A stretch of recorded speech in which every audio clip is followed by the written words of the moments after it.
Maya was 19 when she met Leakin at a music show in Lagos. He was funny, confident, always talking about big dreams. He told her, "You're the kind of girl I'd build an empire with." At first, it felt like a movie. He brought her breakfast, called her my piece. They danced in the kitchen, made silly videos together. People online called them #perfect together. He helped her start a fashion page, taught her how to edit pictures. Every post had both their faces. When followers commented couple goals, she laughed and believed it. But slowly, things changed. He began checking her phone. He said, "I just want to protect what's mine." If she wore a dress he didn't like, he'd say, "That's not for good girls." When her friends invited her out, he'd say, "They're jealous of you. Stay with me instead." Soon, she stopped seeing friends. Her world became his moods, his rules. Then came the nights he'd grip her arm too tight when she tried to walk away. When she flinched, he'd whisper, "See what you make me do." If she cried, he'd laugh and say, "You're too emotional, Maya. Nobody else would put up with you." He called it love. She called it a phase. He called it her fault. When he shouted, he always ended with, "You know I love you, right?" And she learned to smile when she wanted to scream. Online, people still wrote, "You two are perfect." And Maya, broken and bruised, believed maybe she was the problem. One evening, she opened his laptop to send a file and saw messages, flirty texts to other women, voice notes, pictures. Her hands shook. When she confronted him, he laughed. "You're overthinking again. Don't ruin us with jealousy." That night, she couldn't sleep. Outside, cars honked and music played. But inside, her heart was a quiet battlefield. The next morning, a blog posted a blurry video of Leakin kissing another girl. Maya's phone exploded with notifications. And for the first time, she didn't cry. She just stared at the screen, realizing the world was finally seeing the truth she'd been living in silence. The video went viral before sunrise. People tagged her name everywhere. Some asked, "Is it true?" Others wrote, "She deserves better." But Leakin showed up at her door before she could even breathe. Flowers in one hand, a camera crew in the other. He pulled her close, whispering, "Let's show them love wins." His voice was soft to soft, the kind he used when he wanted something. She tried to step back, but he tightened his grip. "Come on, Maya.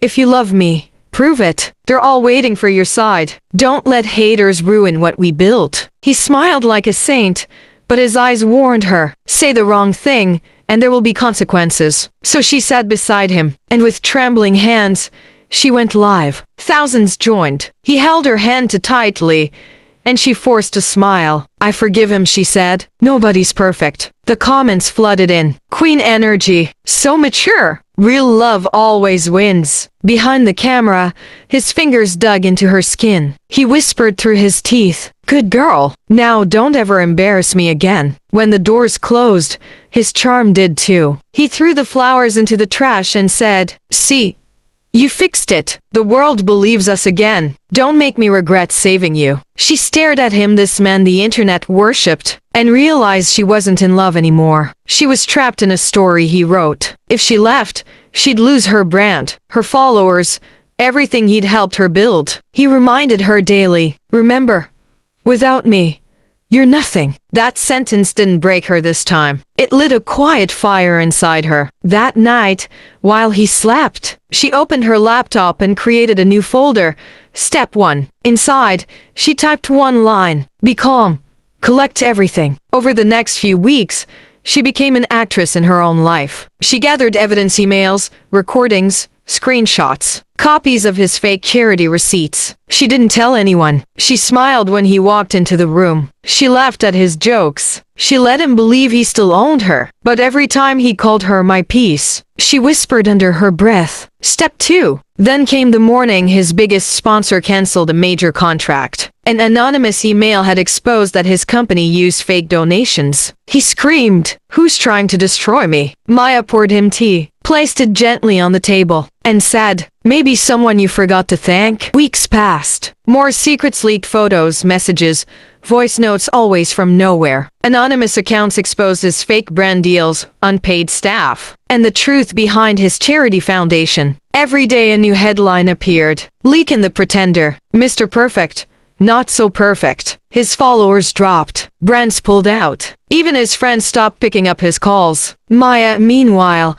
moved in silence. She launched her fashion brand's official store, her own name on the logo this time. She hired two of her old friends he'd once made her block. The store opening was bright and loud, full of laughter, music, and light. When reporters asked about Leakin, she smiled and said, "I wish him peace." Her calmness went viral. People called her Grace under fire. Only she knew what it cost to stay that calm. At home, Leakin spiraled. He drank more, shouted at shadows, smashed his phone more than once. He started texting her long apologies. Then, minutes later, sending threats. She never replied. One night, he showed up at her door, eyes wild. "You're behind this, aren't you?" he yelled. She looked at him, calm and unbothered. "Behind what, love?" He threw his phone against the wall. The screen cracked just like his mask. Maya turned, walked away, and whispered under her breath, "Step 9. A month later was his birthday livestream, hundreds watching. Fewer than before,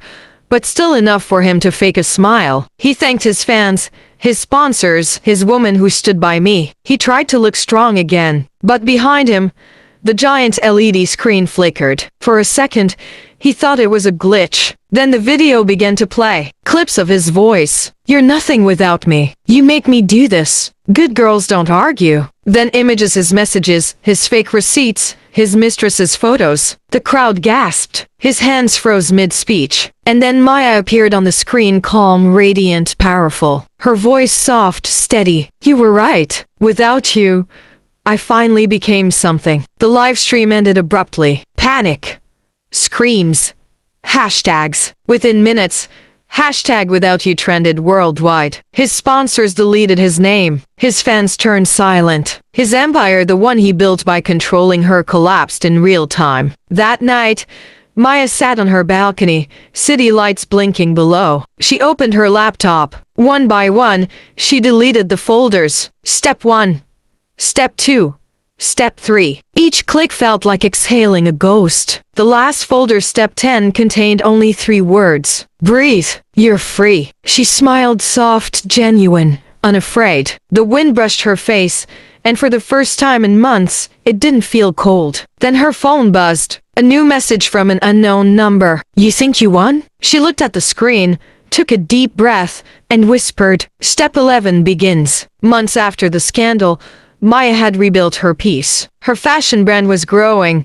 She laughed again. She even danced while sewing late at night. The world finally saw her not as the girl who was broken, but as the woman who survived. Then Leakin came back online. A long, tearful video, shaky voice, trembling hands. He said she ruined him. He said she lied. He said she was the manipulator. The comments turned fast and sharp. Maybe she did go too far. Maybe he's telling the truth. Within hours, gossip blogs picked it up. Her DMs filled with hate again. Old wounds tried to open. For a moment, Maya's chest tightened. The old fear whispered, "What if they believe him?" But she had learned too much to fall back. Instead of replying, she waited. Because when people lie long enough, the truth always leaks on its own. 2 days later, it did. The same platform that hosted his video released unseen footage, clips of him shouting at his team, threatening sponsors, and bragging about controlling narratives. The video went everywhere. People saw who he truly was without her lifting a finger. He tried to go live again to explain, but no one listened. The comments that once worshipped him now laughed. "We believed you once. Never again." That night, his account was suspended after several reports. No grand apology. No heroic exit, just silence. And this time, Maya didn't feel relief. She felt closure. She opened her phone, took a picture. Her, standing in front of her studio, surrounded by her students, all smiling. The caption read simply, "Step 12 peace." No rant, no proof, just light. Later, on her balcony, the city glowed beneath her. She whispered, "You can't destroy what's already rebuilt stronger." Then she opened her laptop and wrote in her journal, "Forgiving wasn't weakness. It was freedom. Revenge wasn't peace. Growth was." She closed it, leaned back, and for the first time in years, slept without fear. The next morning, her post reached 1 million likes not because people pitied her, but because they finally understood her strength. Somewhere, a girl scrolling stopped, smiled softly, and whispered, "Step 1. Like, follow, share,